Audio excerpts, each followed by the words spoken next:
ప్రభుత్వంగా ఏపీ వైఎస్ఆర్ కాంగ్రెస్ అధ్యక్షుడిగా ఆయనకు ఖచ్చితంగా ఒక స్టాండ్ ఉంటుంది.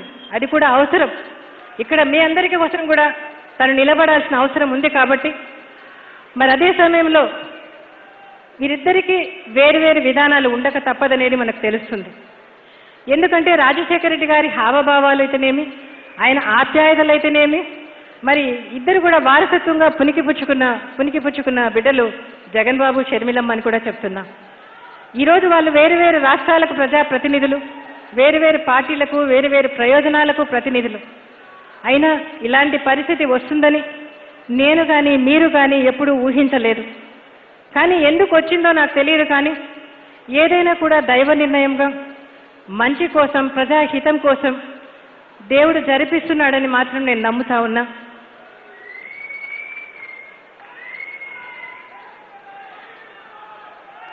ఇలాంటి సందర్భాల్లో రెండు రాష్ట్రాల మధ్య కొన్ని అంశాల్లోనైనా, ప్రయోజనాల విషయంలో కొన్ని అంశాల్లో అయినా వక్రీకరణలకు, బురద చల్లే రాజకీయాలకు తావు లేకుండా అటు షర్మిలమ్మ, ఇటు జగన్ బాబు రాష్ట్రాల రాజకీయ ప్రయోజనాలు, వారి పార్టీ ప్రయోజనాలు ఉండక తప్పదనేది మనకు అర్థమవుతా ఉంది ఈరోజు.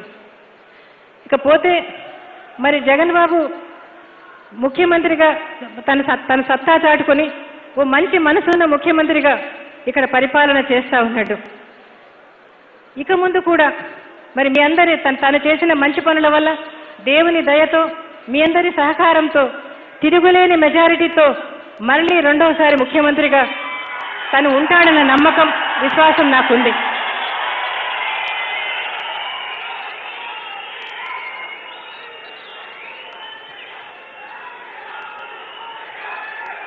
ఈ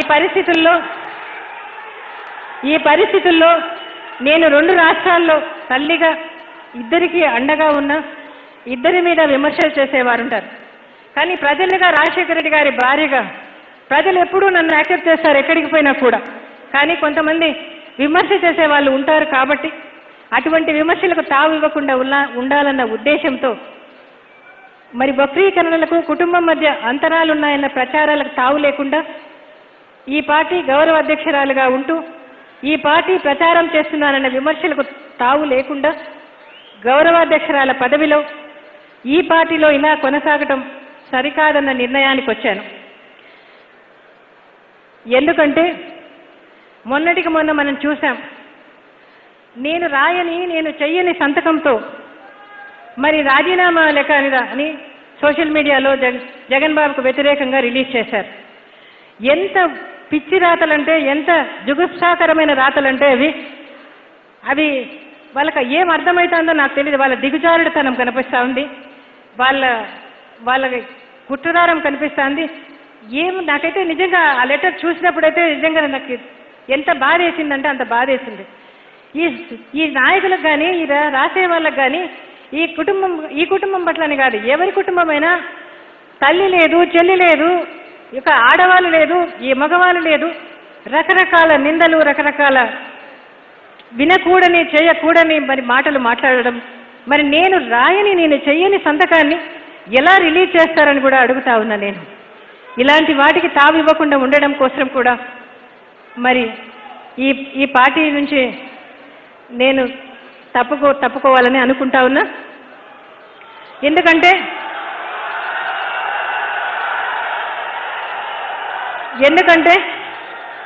షర్మిలమ్మ అక్కడ ఒంటరి పోరాటం చేస్తూ ఉంది. ఆమెకు నేను అండగా ఉండాల్సిన అవసరం ఉంది. రాజశేఖర రెడ్డి భార్యగా, ఆమె తల్లిగా ఆమెకు నిలబడాల్సిన అవసరం ఉందని నా మనస్సాక్షి చెప్తుంది. ఎందుకంటే కష్టాల్లో ఉన్నప్పుడు నా కొడుకుతో ఉన్నా, సంతోషంలో ఉన్నప్పుడు నా కొడుకుతో ఉంటే అక్కడ కూడా నా రక్తం పంచుకున్న బిడ్డ నేను అన్యాయం చేసిన దాన్ని అయితానేమో అని నా మనస్సాక్షికి నాకు నచ్చడం లేదు.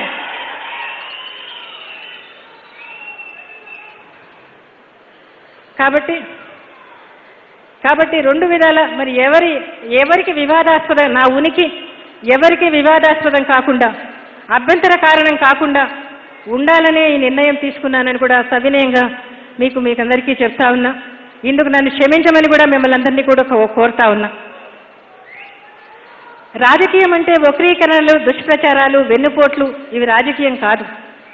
రాజశేఖర రెడ్డి లాగా లాస్ట్ మినిట్ వరకు మీ సేవ చేసి చనిపోయే నాయకులు లాంటి వాళ్ళు నాయకులు కావాలని కూడా కోరుతా ఉన్నా. హాయ్ ఫ్రెండ్స్, మా టుడే టుమారో యూట్యూబ్ ఛానల్ చూస్తున్నందుకు చాలా థ్యాంక్స్. మరిన్ని లేటెస్ట్ వీడియోస్ కోసం వెంటనే సబ్స్క్రైబ్ చేయండి. అలాగే ఈ బెల్ ని కూడా రింగ్ చేసేయండి. మా నోటిఫికేషన్స్ అన్ని మీ మొబైల్లో వస్తాయి. అలాగే మా వీడియోస్ మీకు నచ్చితే లైక్ చేయండి, షేర్ చేయండి, నచ్చకపోతే కామెంట్ చేయండి.